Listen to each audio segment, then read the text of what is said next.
It's Friday. It's June 30th, 2023. Yesterday, in the headlines, there was like this big shakeup. Now, I'm listening really keenly with for keywords that the humans use. Um, One of them is, there's just several interesting admissions that the humans are acknowledging, and I'm thinking of how is it relevant to what I've experienced amongst them and where my story is at the moment in point of view from New York. All of a sudden, the headlines are coming out with meritocracy. And I'm like, wait, that's relevant. I received a high school diploma with merit within New York State and New York Council. I also incidentally was given a trophy for like hot topics, and whoever knows what that means and whoever issued me that trophy before I even entered school. So I hear this big decision now in the schools. When I was growing up, Glenn, they never spoke of affirmative action. I had never even heard this as a topic growing up in the school that I was in, for the elementary school I was in. They never mentioned it. It was, it was not a hot topic. It was, so now all of a sudden in the year 2023, it just comes out of nowhere. Has this always existed, this affirmative action? What does it mean? Who said it? Where did it originate from? Never heard of it. But now I'm hearing of it through the television. And it seems like the lawyers who studied this at their level of law degree and their degrees of certainty are not even certain. In fact, on Cuomo's show, he's having this hot debate between these two lawyers, and it's almost like, can anyone get the story right? Can anybody get it's frightening to hear the professionals not even know how to center, direct, anchor themselves in with grappling hooks to the argument, and then pull themselves to a professional standard that is needed for national security and the security of the nation within this us territory, which has very specific characteristics. So I'm looking at them and I'm listening to them, and I'm trying to anchor and base myself in reality. There is a university, uni meaning one. There's 5 in the all-father system on the green currency that we use in the United States of America for the founding fathers and our US-based history. That is a secure rationale for basis upon that the principles are supposed to use as teaching tools for then the courts to make and rule these decisions. So where I'm unclear is exactly why there's any deviation from the basis of reality, the federal notes that were passed around this school system of the universe,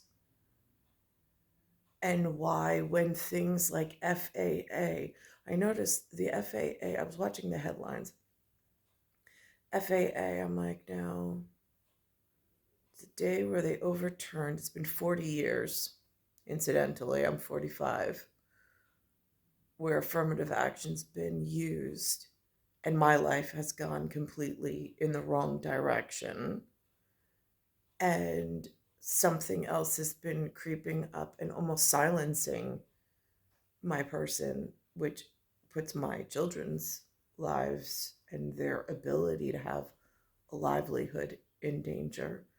Um, so I'm watching how the lawyers are coming forward, since Cuomo just admitted he was a lawyer. I had no idea. I thought he was just a journalist. I mean, like, again, I don't know the man. But he's, again, got very important and influential man. I mean, he's got a friendship with Robert Kennedy. I mean, again, like in this area, like these names are big, momentous, historical references that the world knows, and the world has heard these things. Especially if you meet with someone outside of the territory, when I mean, they say, well, I know in America you have the standard of like a Kennedy or a Carter or a Jefferson. And in so and so territory, that's my level of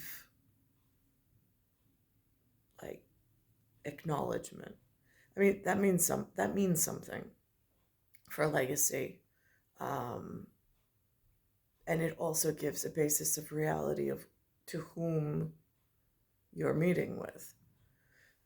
So I'm watching Cuomo, and then there's something about this Boston rapist that comes on, and it says like he speaks of the woman and how this affects her for like her whole life. So that acknowledgement seems to be really important, um, and just breaking through stigmas and just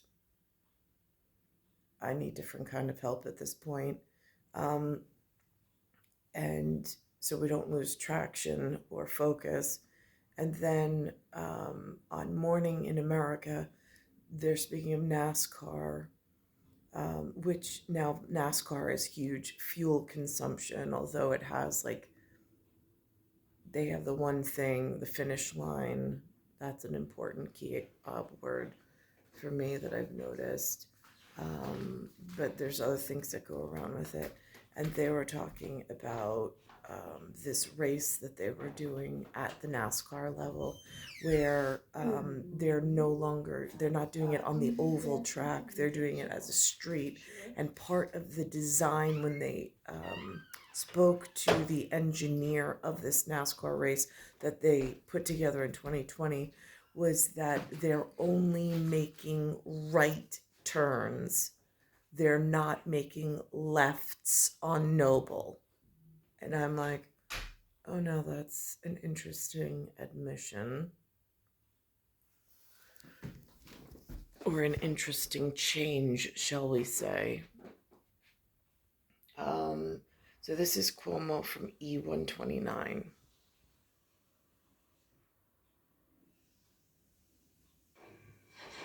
The Supreme Court ruling. I wasn't going to say this, but I should just as a lawyer. There's something weird about this decision. I'm not saying Like, I'm watching him working through it because I'm doing the same thing in this chair here in my living room because there's so much of the world and how it works that I'm unaware of. And I'm like, no, I really did get a letter from the local high school giving me merit in this state. I also really got that letter at the elementary school door that said that I was the representative of the God or the God. Um, and I'm like, these things mean something. saying what they concluded. We'll debate that in a moment. But the idea that Harvard was found to have violated the Equal Protection Clause is Now, I'm listening to this Harvard as he's working through it, which I will do. And then on Channel 4 News last night, they put on the president elect of Harvard. And I'm like, President, oh, so she has no merit. Oh, well, that would make sense. because that seems to be what they're doing in order to push some other agenda, like consistently. And then, like, when I go to college and I'm at a state university in New York that they call SUNY, and I'm trying to get a bachelor's to complete something so I can get to the next level, so I can make money and I can survive in New York and feed my children. And I have the opposite of what I am at the degree planning meeting who deny me my degree, which sets me back. And then I wind up losing my house. I wind up losing my children. But again, at the same time, my father is surrounded by this dark lord immoral. And that's a problem. It didn't seem so much of a problem at the time, but when I see how it has affected all of our livelihood and ability, it is very concerning. Is Just so, like, Will Smith and like this Hollywood crew of MIB possibility 1, 2, 3 or international version. And like, what did this will mean? I mean, I got a blacksmith. That's a problem. interesting because my understanding is that it's state action that applies to the 14th Amendment to the Constitution. It's about state action, right? Right. Okay. So I had a state action taken against me. There was an employee, because then he says that they accept federal money. Yeah. She was in the United States of America dollar bill system, accepting money from the state of New York, the federal dollar system through the state of New York. And I came in to get my bachelor's degree through the college pathway in New York called SUNY Empire. And this woman who was brown skin denied me my ability to complete the class, which was only 1 credit. And that prevented me from actually being issued a bachelor's degree. Right? The 13th, 14th, and 15th Amendments were put together to end slavery, to create a framework for equality under law. They've been used for many other operations, but that's what they started as 13, 14, and 15. And so Harvard really isn't supposed to be able to violate the Constitution in terms of violating equal protection because they're not a state actor, it's not a government. But they could violate Title VI of the 1964 Civil Rights Act, which is also mentioned as somebody who is doing an activity that is receiving federal funding. I know that sounds like it's in the weeds, but I just feel like it. No, it doesn't sound like it's in the weeds. I'm trying to follow along with you. You're not so far off the marker. Let's just go for a reference from the ABC corporation that does Channel 7 news, since Cuomo's on News Nation. Let's reference what Eyewitness News First at 4, Channel 7, ABC network, what they're coming out with as far as what Harvard looks like. And this is from yesterday, June 29th. Already taking action. We will comply with the court's decision, but it does not change our values. Okay, so her name is Claudine Gay. Does this have anything to do with the Ron Sanctimonious, like, trendy kid thing where they're like, don't say gay? I mean, I'm just curious. Does that have anything to do with it? Because it gets confusing in New York. I only really watch the channels 2 and 7. Sometimes I shake it up and I put channel 4 in there. But it says Harvard president-elect. So that means she's some popular vote with I don't know what base. But she's a popular vote. She's not on merit. She's not put as a Harvard president because of merit. She was popular and she had to get elected. I, on the other hand, I'm the one who's being harmed. I seem to have fallen out of popularity. Okay, I fast forwarded. Now he goes to speaking about the us. He puts in the debaters. I'm not going to put the whole thing on here because it's just too much. But if anybody wants to reference it, it's there. That passes constitutional muster. And how's that going to happen? So, what does this mean, not just legally, but about us and what it means about who we're going to be and what we value? The debate. Tennessee conservative talk show host Ben Ferguson and Ellie Mistel, an attorney and a justice correspondent for The Nation magazine. I apologize in advance to tell you what you both know. You are both good debaters, okay? Now, this gentleman keeps bringing the argument back to private university, correct? Because they keep confusing public with private. I'm also in a private residence and having a bit of issues with the clarity of what the professionals are up to and having been silenced by a problem I've experienced with discrimination consistently in the field. Okay? I am not going to police the debate. You guys make your points. I'll push as I want, but let the other guy make his case so that the audience can decide. I apologize for telling you how to do what you both do better than I. Ben, I start with you, which is the core criticism of this is the court just took away what had been put in place to help us become a more perfect union, to help us get more people into positions where they can contribute at the highest levels of this society. How do you feel about that? I think it's great they took it away, and here's why. They got it wrong, and they didn't realize what the ramifications of affirmative action were going to be. Perfect example of that is the discrimination against Asian Americans who are not getting into top schools and are being discriminated against because of affirmative action. We have seen time after time, and some of the people involved in these lawsuits, that we're saying we are not getting a fair shake because you're looking at people solely based on the color of their skin, which is now excluding us from these opportunities. It's also discriminating against people that just work their tails off, and that should be the merit of getting into a college. You shouldn't get bonus points because are plucked out of a line because of a quota, because of the color of your skin. And that's why it was discriminating specifically and harshly against Asian Americans in this country. So it should be celebrated that everyone now walks up and they all have the same chance of getting into school. The deck is not stacked against anyone or in favor of someone else. Oh, but it is stacked in favor of certain people. It's certainly stacked in favor of legacies. It's certainly stacked in favor of people who have money. It's certainly stacked in favor of people who have connections. And when you look specifically at Asian Americans, I believe I have written, unlike you, about the discrimination that Asian Americans face at universities like Harvard. So I've written a book about discrimination, so you're not the only one that has a book of written what you see, hold on. The way that it discriminates against Asian Americans is through let him make the point.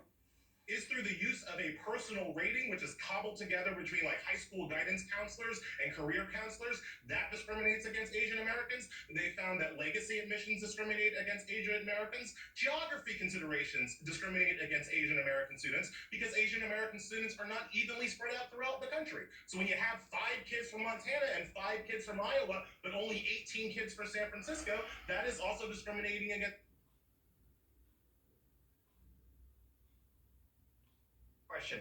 So if you understood the subject well, you would understand that private schools are allowed to do things because they're a private university, and public universities have different things they're allowed to do and not to do. For example, legacies is not a problem at private universities. It has no bearing on the law. You can say because you went to a university that your child with that legacy in a private university can have a bonus to be able to have a chance to go to the same university you and your kids and your grandkids went to in a private university. And if you understood that, you wouldn't be making this argument. Second issue, though, that you brought up that's just totally wrong is the fact that you say there's these other things.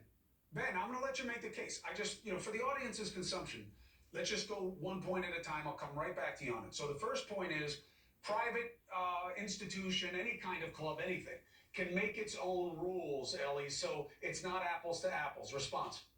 Of course, right. what do you mean it's no reason to deal with that? First of all, the implication that I don't understand how admissions work is a little bit offensive. But in any event, the idea, if we're going to say that Harvard, if we're going to say that a university like Harvard can use legacy admissions, hold on, Ben. Let him make the argument, and just for the record, for everybody out there, Ellie went to Harvard Law School. He understands the law incredibly well. He's a justice correspondent. He knows his case better than Ben or I are going to understand it. But you know, his arguments are subject to their own cogency, and you decide that at home. But go ahead. If we're going to let Harvard make its own decision about legacy admissions, then surely we should also listen to Harvard and other university officials when they say that diversity is an important goal for the school, that diversity is a compelling state interest for the school, and that affirmative action is the best way to make diversity happen. And again, if we just look at the facts, then we know from the experience in California, from the experience in Michigan, states that banned affirmative action, we have people from those schools saying that in order to have a diverse class, they need affirmative action. So instead of listening to you, I kind of want to listen to the experts. Yeah. I mean, I look at Cuomo's face,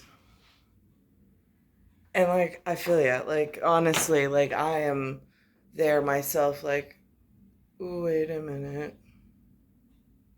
Like, again, they're generalizing this, but in order to anchor an argument, usually you have to have a case study. So I don't know what case study they're using, but I know I very rarely have a very specific problem and very specific things that have happened.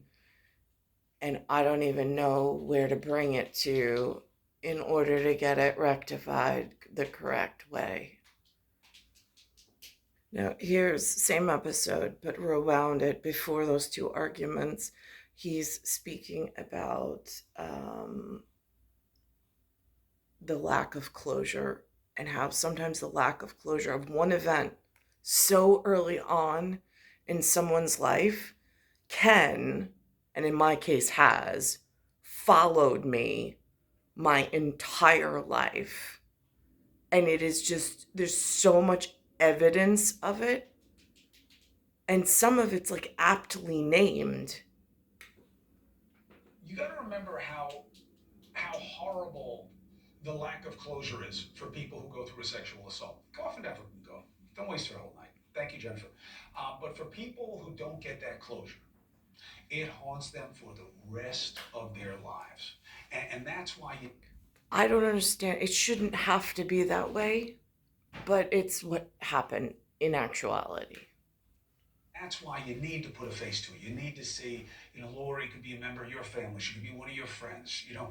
And imagine if her life was frozen in time, waiting to find out that this wasn't her fault, that this was somebody else that victimized her, and that they survived and she survived. That's how important it is. That's why we got to stay on it. All right, this is like a 4-minute break.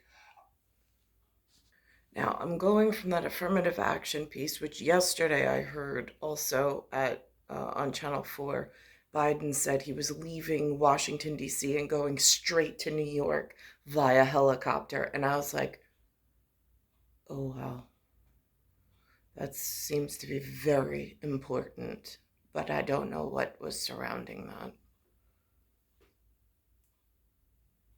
A little bit, and I want to bring everybody in for our first So now I'm crossing over to listen to this person in charge of this NASCAR, this sport, which has a lot of fuel consumption. I don't know who backs it. I don't know who funds it. I don't know who is supposed to be their promoter. I'm just looking at and listening as to how they designed this course, because they're stating that normally they go in an oval, like some kind of elliptical oval. But for this specific race, they changed it up. They left the elliptical oval and they're taking it to the streets. And it's a race. So I'm listening to their racial cues of how they designed this race to see if there's any relevancy to this same set of characteristics in an overture or a piece of conjecture for where I'm stuck in 2023 after everything that's happened to me. And like, is this relevant to what's going on in the streets at street racing? I like because it's in their sporting field and they're calling it out, but I don't know if anybody's listening with the correct like set of consciousness. Live interview this morning. I'm joined now by Jeremy Casperson. He is the director of NASCAR design and development. So essentially, you're the lead engineer. Yes, ma'am, I am. Thank you for joining us on Morning in America. Yeah, thank you for having me. How are you feeling? This is a big deal for the sport. Yes, it is a big deal. It's our first street race in 75-year anniversary or history. So we're excited about it and can't wait for it to get started. So as lead engineer, are you also nervous about this? Take us through some of the feelings. And behind, I can't help but the word chic is spelled CHIC in some places. Tomato, collect. Is it River Sin? Is it River Thames? Je ne sais pas, non. But here we are at chic ago, but they pronounce it together Chicago. And it's fuel related. So again, at chic, I'm like, no, that's interesting. At promoters. And the message behind the whatever. 2 years ago, and we worked with iRacing to develop this idea, and never really thought it would go there. 2020, we did a iRacing event live on TV, and to get to that point from just doing a live event on national television to the point where we are today, a day away from having cars on track, it's crazy. It's been a huge undertaking. Now, if you're a pilot, that word car really takes, like, those are 3 symbols of a very specific airport in the FAA, like, and then affirmative action being overturned. So, like, I don't know if, like, the streetcar racers know about the pilot racers. And, like, again, it's just International Rescue. It calls itself Thunderbirds. It has a very specific crew look, and it looks very federally regulated correctly for my appearance here. I've never met a Blue Angel. I don't know what they look like. Maybe I have, maybe I haven't. But again, the cartoon or the puppet version that came out in the 1960s, just if God wants to know where my headspace is. I've caught wind and I've recorded for my own protection what a Thunderbird actually is supposed to look like for international rescue standards. Goes along with my federal notes that the Founding Fathers were kind enough to leave behind so I could have some idea of who's running the foundations here in this territory or this country. Undertaking. It's been a huge undertaking. To bring it to fruition. Yep. And talk to, I know a lot of people are watching, NASCAR fans even at home who couldn't make it this weekend, who are going to be watching this thing closely. Tell us about the track and maybe what are some of the things that are different with this race, this course versus a traditional NASCAR event.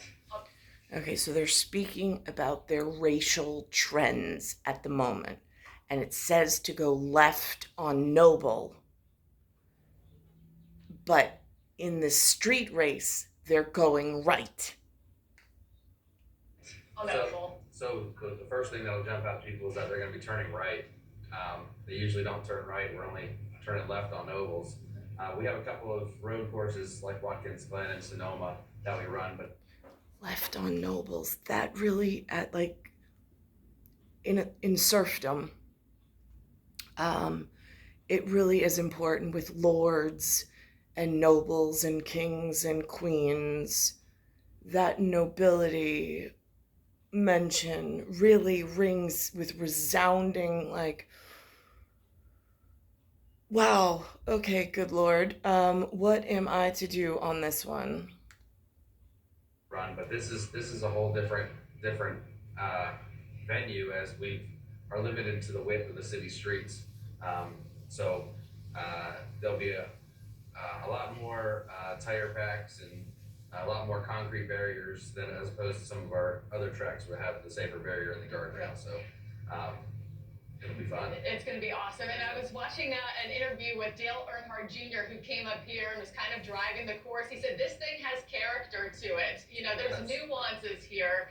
How are drivers, you know, and they haven't practiced it yet, how do you navigate the nuances of city potholes and changing asphalt? I mean, are you worried for these guys as the lead engineer? No, not so much. Okay. We fixed those potholes. The potholes are gone from Okay, this okay, particular good. section. It is the city streets of Chicago. It is going to be fun for Goodyear to get the tire right, as we've got, you know, brand new asphalt. We've got old asphalt. We've got newer concrete. We've got old concrete. We've got bridges that we go over. So there's different surfaces throughout. Now I'm gonna go over where the River Sins is, which is Paris. That's Paris reference, I believe, or at least that's how it's been explained to me. And they have something going on right now in their headlines that they put on See the BS this morning. And then I'm gonna come back to this was News Nation this morning. And I'm going to go into a different thing where they actually had a U.S. postal mailman who told the U.S. Postal Service that he was not comfortable because it went against his religious faith to work on Sundays, and that was his day for God. So I'm just going to go back and forth, but I will return back to this program in a moment. So this is CBS Mornings E130.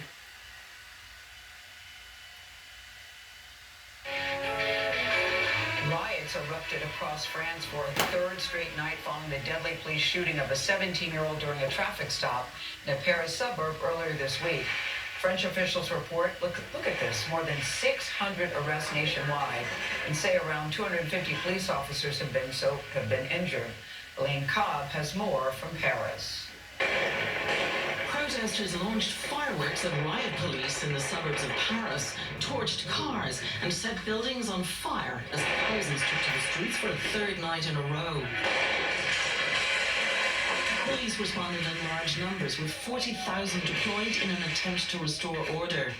Demonstrators are accusing the police of racism and excessive force after a 17-year-old named Nael of Algerian-Moroccan descent was shot at close range by a police officer during a traffic stop. Police allege Nael refused to stop his car. He died from his wounds. The officer who shot Nael has apologized to the family. He's been placed under formal investigation for voluntary homicide. Nael's mother led a march on Thursday demanding justice for her son. Anti-racist activist Tracy Ladji says these things happen when you're French, but with foreign roots. We're not considered French. They only look at the color of our skin. For CBS Mornings, Elaine Cobb, Paris.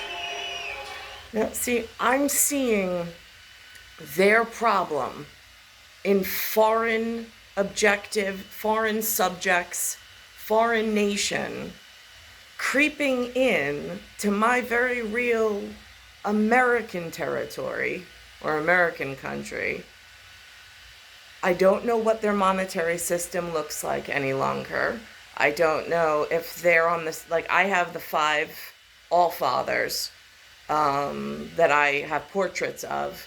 I don't have access to their French money. I don't know what they're trading as currency. But it seems like their problems are creeping into my American headlines and becoming a very real American problem. And I'm not okay with it. My life's been affected by this train of thought, and I don't know who derailed my train and why my life is so far off track. All right, now here's a story on this News Nation this morning, which is E57. It says White House announces plan to curb drug trafficking at the border.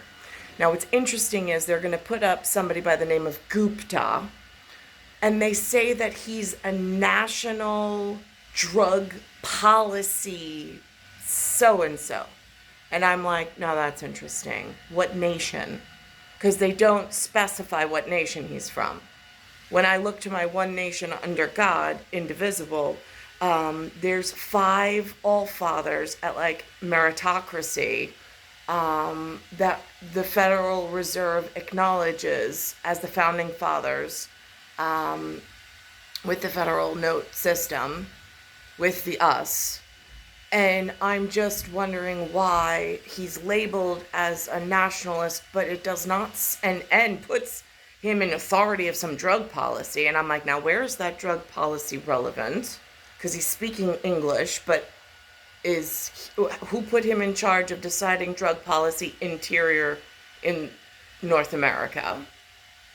And what nation is he actually from? Because they're not disclosing it.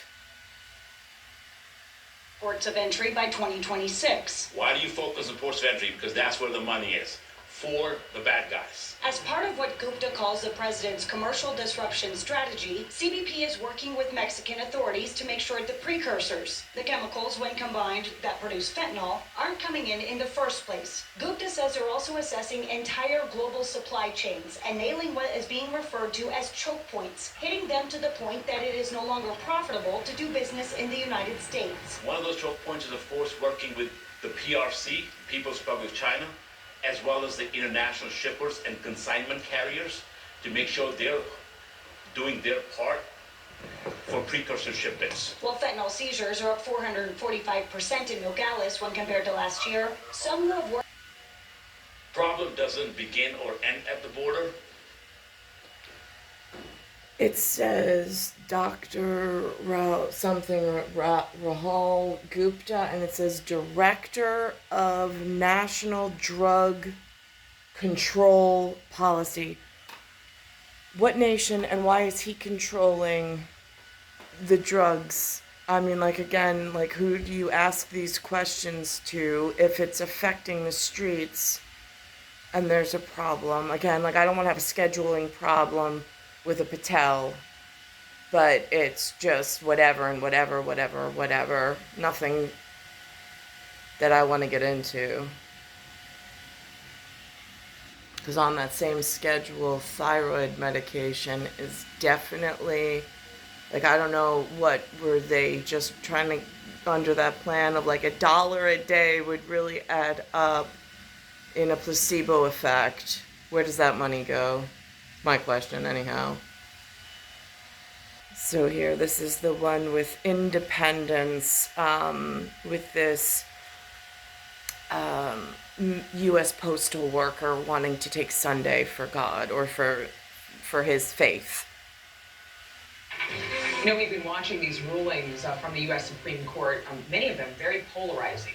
Justices siding with a former Pennsylvania mailman this week who refused to work on Sundays because of his faith. Gerald Groff did not believe the U.S. Postal Service could make him deliver packages on Sundays, a day that he uses to attend church and practice his faith.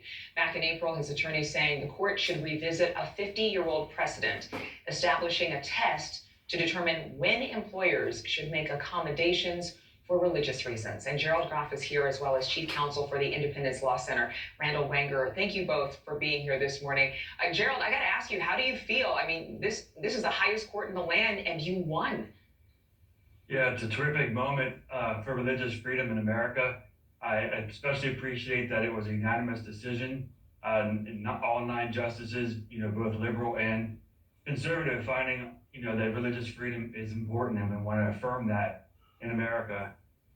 It's a wonderful day. Randall, you have a big smile on your face. I know that a part of the reason why this was so unanimous is that the justices found employers must now grant religious accommodations if they show unless they show a significant imposition to the business, right? So before it was...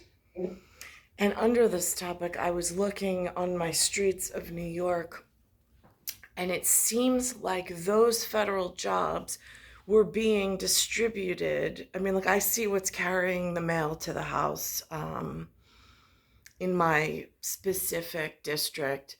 And again, I just feel like as far as jobs and possibilities, it seems to be very painted and skewed in one direction, and I'm not really clear or sure why that is. My questions have not been answered, and I don't know who to ask them to. But I do notice that as well. And again, I don't have ability to examine the books of the local annex or US Postal System to see who they're hiring, why they're putting those specific groups in or people in order to deliver the mail. Like again, I'm not sure how they do the US mail routes. But it's just something again that I can't help but notice. And it's just all of these results are stacking up. And I'm feeling very trapped and very occluded in this oppressive regime almost. And in this local area, and I don't know who's controlling it. Really not necessary to prove whether it would impose on the business practices or not. Now they have to actually show and prove, correct? Well, that's right. Yeah, for about 50, Congress had passed a law to say that employers need to accommodate religious employees unless it creates an undue hardship. But an almost 50-year-old decision basically cut that back and said, hey, employers can just tell their employees to go pound sand if they don't want to work with them for the religious accommodation. So the Supreme Court has breathed life back into the Civil Rights Act, and we have a standard in place now that says that employers need to come to the table and do what we would have all in America wanted to happen in the first place, which is try to accommodate the people around us and make things work. And I can't think of a better person to make this work for than Gerald Groff, because he was willing to do everything possible for the people he worked with. He was working every Saturday, every holiday.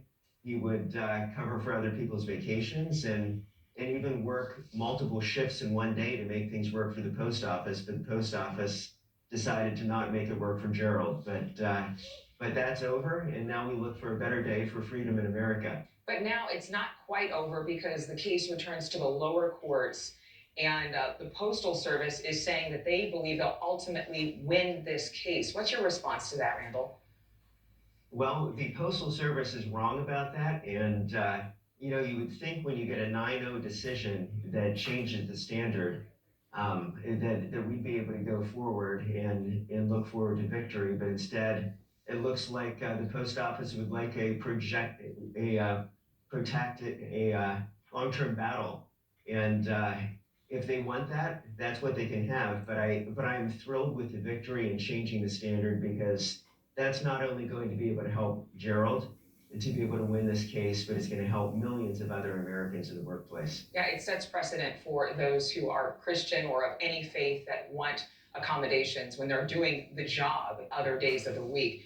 Gerald, what do you say to those who are wondering, this was such a big deal. Why did you have to make a big fuss about it? This was an overreaction by you. It wasn't a big deal to work on Sundays.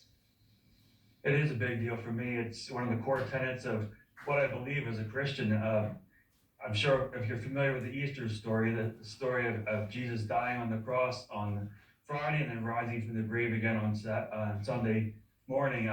In that moment, Christ overcame not only sin on the cross, but death when he rose from the grave. And that's what everything that Christians believe. And so we have a Lord's Day on Sunday to remember that moment, to commemorate what we stand for and what Christ did for us. And so to give that up to deliver Amazon parcels or in some way is just not something that's negotiable for people of faith who believe that way. And Right. I'm so glad the court protected our freedom. Really quickly, why do you think they didn't give you the day off? Why do you think it was such a fight with the Postal Service when you were doing, as Randall said, covering for other shifts, working every Saturday? You were working 6 days a week. The weird thing is, at the beginning, they did give me the day off. In 2015, they found a way to make it work, and then they changed the policy and mandated everyone in my position was going to have to do it. So they did a complete 180-degree turn and just did not accommodate me in any way after that. Well, And it shows the importance. Go ahead. Shows the importance of a case like this, where when the post office was able to make it work and then changed their mind, decided to not make it work, That's all we want in cases like this, to bring the employer to the table so that we can work out something reasonable that works for the employer and the employee. Yeah, So we look forward to a better day in America. a common ground. The justices, again, deciding that it was a big deal as well, Gerald Groff. Randy Wegner, thank you so much for both of you being here. Thank Thank you. you. So, Now my feet are still here. And I took my son yesterday. Well, he helped his grandmother at the food store to earn his, to learn how to take care of your elders. He tries to participate in any minute way throughout his journey. We try to instill and reinforce that with good, deep family values, which we still consider honorable and a good way to be. I also got a call from Zion, or a text. They were doing, they mentioned it also while we were on Zoom the other day, that they are mulching the flower beds outside of the church on like a beautification process of the church. So I went to give a contributing hand and try to do my part, because it is so much more beautiful when the beds of the flower beds are mulched and the weeds are kept to a minimal. And so I helped the other functioning members of the church with whatever I could do in whatever time I could get there, because I was also helping my mother. Lewis is away. So on attending other family matters. And so family relationships that matter on earth. And so I've been disciplined and trying to keep Anthony's in school, the local school, Monday through Friday. And then Sunday is his Sunday school day, to stay in with what I was blessed with at Merritt, which is the church with the Red Cross, which is what the elders in my day, while I was being protected the Glen way, that's what they deemed acceptable and protected, and which was how I earned merit amongst humanity. I do not know why then, when it came ready to have children the respectable way and be introduced respectfully to the correct, there was some efforts made. But I do not know why all of a sudden it was so harshly changed and then pushed in some other direction. I don't know who authorized that. I don't know it for what purpose, but it has had devastating effects. And I mean, again, when you're issued this letter from GOD and you have this merit, it's not something that gets stripped away. There are others who are relying on that and base things off of that. So, and then like to completely cut me off and silence me from being able to speak up on my own behalf, especially when it starts to get really, really worse and bad. I don't know how to handle this any other way, but I'm trying to do and earn merit with and keep to what the ancestors taught me. And I mean, it's not much, but they are anchors of reality that they taught me in like post-apocalyptic situation, like where rely on what your training was. I'm going back to my moral roots in what my training was, in order to anchor and base my reality, in order to in order to get back on the correct degree or minute of certainty. So I don't have to continuously live at this level or this whatever, without companionship, without like that human touch. I mean, like, it's so important, but yet it's being withheld from my person, along with a whole host of other things I should have access to in the system, but I don't, for reasons that nobody seems to explain, and there's no like valid argument. Stripping away someone's rights just for being born here when the system looks a certain way, and then no access to learning the customs and cultures that are expected. I mean, it's a real problem at many levels, which I'm trying to go and itemize through, so this way it doesn't, these trace effects don't affect my children in negative ways. It's star 1978, star 8378, Nicole, Cattaruzza. It's Earth, solar system, Milky Way, universe, galaxy is broken, and it's Bayside Station, Bayside, New York, 11361.